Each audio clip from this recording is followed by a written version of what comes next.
The big bell in the central tower rang the end of class bell, and the male and female students who were about to leave the arena began to leave and everyone passed by and laughed at them. The words, "worst team ever," made me blink. I looked to the side and saw that Nina also had a depressed expression. A lot of things happened to this team. Team 3. Just when I was thinking this, Igli-san, who couldn't change his decision, came up to me and pointed with his thick finger. "You do this for me, carry my things." "Yes, I have no objections." Sandwiched between the control level and the gym level is a large space without any obstructions, with several large pillars, also used as lifting devices, supporting the ceiling. It was difficult for sunlight to shine through, and instead, there were more than one large magic stone lamp installed on the ceiling. The light will be adjusted in sync with the morning and evening time change, so in my opinion this place is very similar to the safe floor on the 18th floor. Of course, what unfolds before our eyes now is not the nature of the underground city, but an architectural forest made of stone and metal. Unlike the academy floor, which has a circular structure like that of Orario from the temple's central tower, the residential floor used for teachers and students has a mesh structure. Various student dormitories and faculty dormitories are arranged at strictly equal intervals. The interesting thing is that the appearance of each student dormitory is different in some details and occasionally you will see artistic or strangely shaped buildings. The empty room prepared for me is in the 3rd student dormitory, and the 3rd team also uses the lounge in this dormitory when they hold meetings. Introduce yourself. Is it still necessary at this time? I am Eglin. Among the people who gathered under Nina's meticulous call, fellow student Eglin said in a self-deprecating manner. Colleague Eglin is shorter than me, which gives the impression of a dwarf with a shorter body and legs. Although he was dressed like a noble man, with a rose on his chest, there were strong muscles all over his body. He shook his brown hair, lighter than Nina's, and his unhappy expression was clearly evident. Reki, the dark elf. The one who doesn't take off her mask at home is the dark elf Reki-san. Dark skin and red hair. He looks a little taller than Nina. She is taciturn and has few mood swings. She is still in her uniform and skirt, but she hugs her legs on the chair and reads a book that looks like a Bible. It makes it hard for me to look at her. I tried desperately to dissipate the heat in my face, but my impression of her was that she was a weirdo with a unique way of speaking. It's finally me. Christia Alvia. Just call me Chris. The sleeping lion that is not yet known to the world. The skill value is level 2. He introduced himself happily, little human boy. No, he's a girl. No, it must be a boy. After all, he is wearing a boy's uniform. Due to his race, he is the smallest on the team. With his aqua-colored hair elegantly tied back, the little human has a tendency to look down on himself, but he is very confident. Wait a minute, level 2. It's obviously a Palin.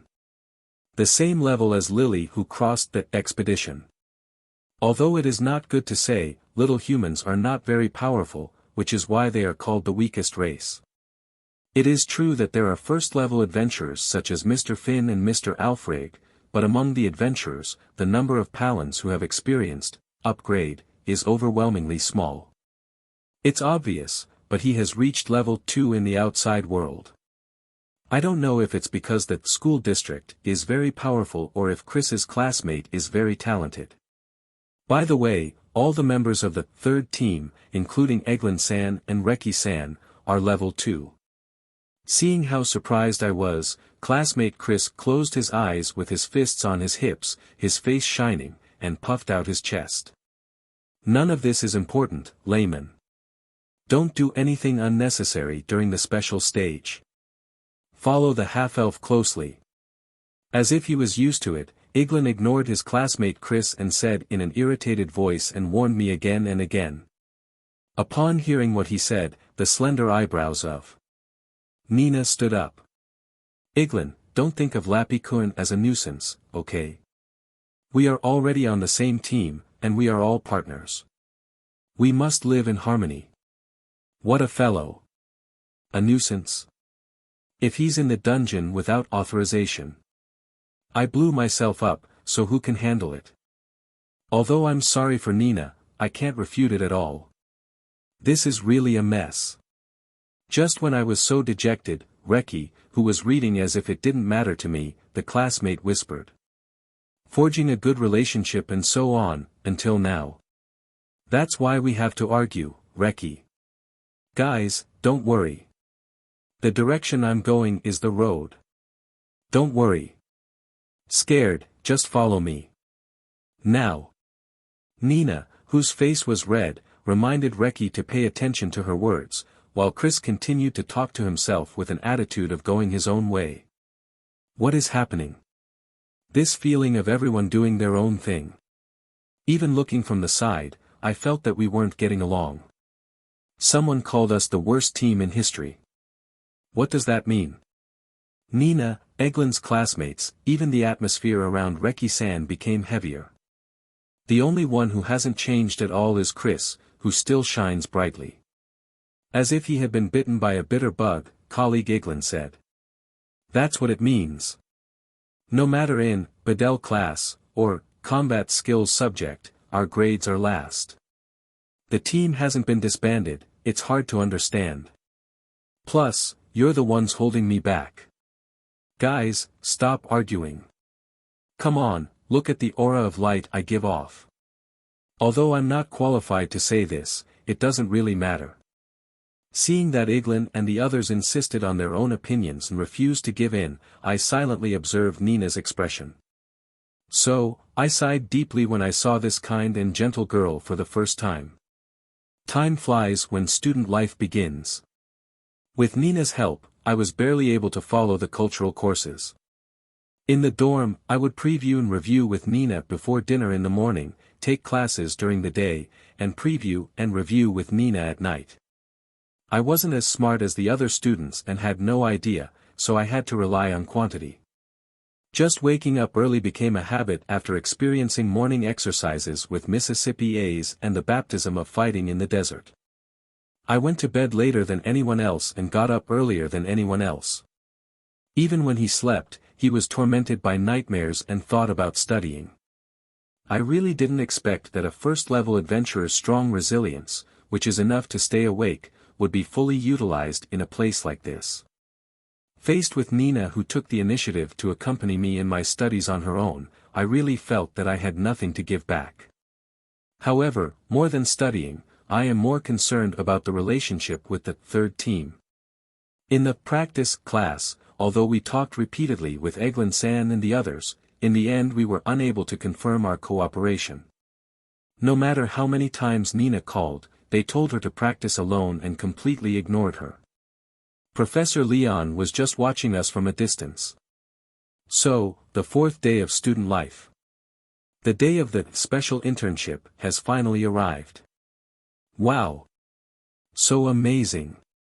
I didn't expect everyone in Orario to be so welcoming to me.